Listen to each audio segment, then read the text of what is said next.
ओम नमो भगवते वासुदेवाय नमः। स्वागत है आप सभी का मेरे YouTube चैनल पर। मैं हरिओम शर्मा परिवर्तनीय एकादशी की कथा सुना रहा हूँ। इस कथा के श्रवण करने से भगवान कृष्ण का आशीर्वाद प्राप्त होता है। युधिष्ठिर कहने लगे कि हे भगवान, भाद्रपद शुक्ल एकादशी का क्या नाम है, इसकी विधि तथा इसका महत्व कृपा करके कहिए। तब भगवान श्री कृष्ण कहने लगे कि इस पुण्य स्वर्ग और मोक्ष को देने वाली तथा सब पापों का नाश करने वाली उत्तम वामन एकादशी का महत्व मैं तुमसे कहता हूँ। यह पद्मा, परिवर्तनी एवं जयंती नाम से भी जानी जाती है। हे राजन, इसका व्रत करने से वाजपेयी यज्ञ का फल प्राप्त होता है। जो व्यक्ति पूरी श्रद्धा के साथ में इस एकादशी का व्रत करते हैं, उनकी सभी मनोकामनाएं पूरी हो जाती हैं। धन्य धान्य बढ़ता है, सुख समृद्धि बढ़ती है, जो भी मन में कामना हो प्रत्येक इच्छा पूरी हो जाती है। पापियों के पाप नाश करने के लिए से बढ़कर के कोई उपाय नहीं है। जो मनुष्य इस एकादशी के दिन मेरी वामन रूप की पूजा करता है, उससे तीनों लोग पूज्य हो जाते हैं। अतः मोक्ष की इच्छा करने वाले मनुष्य को इस व्रत को अवश्य करना चाहिए। हे राजन, जो व्यक्ति सुबह उठकर के स्नान करने के बाद में सूर्य देव को अर्घ्य देता है, उसके बाद में भगवान विष्णु का पूजन करता है, उसकी सभी मनोकामनाएं पूरी हो जाती हैं।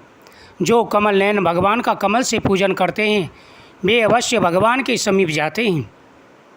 जिसने भाद्रपद शुक्ल एकादशी को व्रत और पूजन किया, उसने ब्रह्मा विष्णु सहित तीनों लोगों का पूजन कर लिया। अतः हरिवासर्थ अर्थात एकादशी का व्रत अवश्य करना चाहिए। इस दिन भगवान करवट लेते हैं, इसलिए इसको परिवर्तनीय एकादशी भी कहते हैं। भगवान के वचन सुनकर युधिष्ठिर बोले कि हे भगवान, मुझे बड़ा विस्मय हो रहा है, कृपा करके मेरे संशय को दूर कीजिए। किस प्रकार से आप करवट लेते हैं? राजा बलि को किस प्रकार आपने जीता? किस प्रकार से आप पाताल लोक में स्थापित हुए? कृपा करके ये बताइए। भगवान के वचन सुनकर युधिष्ठिर बोले कि भगवान, मुझे अति संदेह हो रहा है, आप किस प्रकार सोते हैं और करवट लेते हैं तथा किस तरह राजा बलि को बांधा और वामन रूप रख कर के क्या लीलाएं की। चतुर्थ मास के व्रत की क्या विधि है तथा आपके शयन करने पर मनुष्य का क्या कर्तव्य है, सो आप मुझसे विस्तार पूर्वक बताइए। भगवान श्री कृष्ण कहने लगे, हे राजन, अब आप सब पापों को नष्ट करने वाली कथा का श्रवण करो। त्रेता युग में बलि नामक एक दैत्य था। वह मेरा परम भक्त था, लेकिन उतना ही वह बलशाली भी था। पूरे धर्म अनुसार वह राज्य करता था, लेकिन इंद्र के देश के कारण उसने इंद्र के साथ साथ सभी देवताओं को बंदी बना लिया, सभी देवताओं को पराजित कर दिया। सभी देवता परेशान होकर के, दुखित होकर के मेरे पास क्षीर सागर में आई। सभी ने वहां आकर के अनेकों वेद मंत्रों द्वारा भगवान का पूजन और स्तुति करने लगे। हे गोविंद, हे माधव, हमारी रक्षा करो, हमारी रक्षा करो। हे प्रभु, आपके सिवाय हमारा रक्षा करने वाला कौन है? देवराज इंद्र सहित सभी देवी देवता भगवान की इस प्रकार से वेद मंत्रों का उच्चारण करते हुए स्तुति करने लगे। ओम नमो भगवते वासुदेवाय नमः आदि मंत्रों का जाप करने लगे।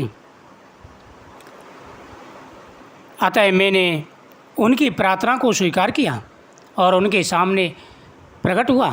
सभी देवता हाथ जोड़ के कहने लगे कि हे प्रभु, कृपा करके हमारे कष्टों का निवारण करें। मैंने उनसे पूछा कि हे देवताओं, तुम्हें किस बात का कष्ट है? देवराज इंद्र बोले कि हे प्रभु, आपका भक्त राजा बलि बड़ा महान प्रतापी राजा है, दैत्य है। उसने हम सभी को पराजित कर दिया है और हमारे सारे अधिकार वह स्वयं भोग रहा है। कृपा करके आप ही हमें उस संकट से निवारण छुटकारा दिला सकते हैं, क्योंकि वह आपका भक्त है, किसी और के हाथ से उसका वध नहीं हो सकता। यह सुनकर के देवताओं को आश्वासन दिया कि हे देवताओं, किसी भी प्रकार की चिंता मत करो, मैं शीघ्र ही तुम्हारे सारे कष्टों को दूर करूँगा।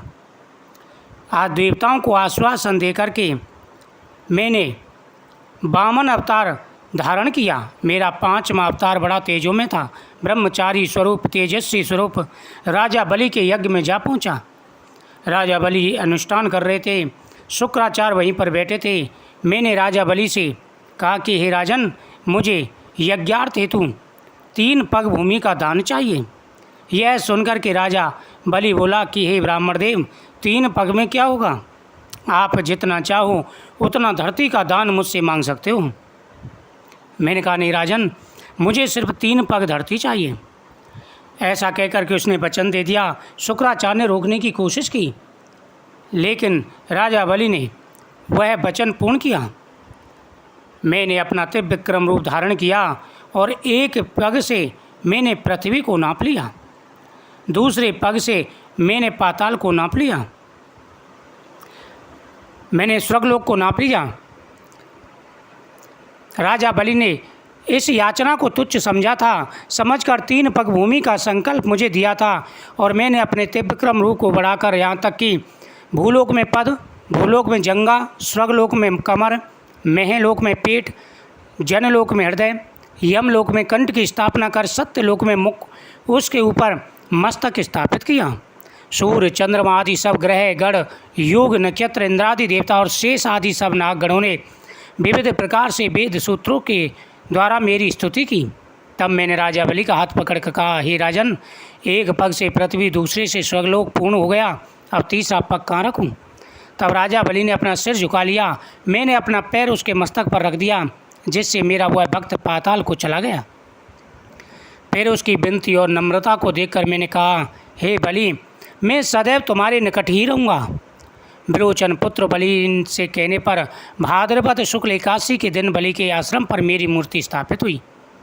हे राजन, इसी प्रकार दूसरी क्षीर सागर में शेषनाग के पृष्ठ पर हुई। हे राजन, इस एकादशी को भगवान शयन करते हुए करवट लेते हैं, इसलिए 3 लोकों के स्वामी भगवान विष्णु का उस दिन पूजन करना चाहिए। इस दिन तांबा, चांदी, चावल और हल्दी का दान करना उचित है। रात्रि को जागरण अवश्य करना चाहिए। जो विधि पूर्वक इस एकादशी का व्रत करते हैं वे सब पापों से मुक्त होकर स्वर्ग में जाकर चंद्रमा के समान प्रकाशित होते हैं और यश पाते हैं। जो पाप नाशक इस कथा को पढ़ते व सुनते हैं उनको 1000 अश्वमेघ यज्ञों का फल प्राप्त होता है।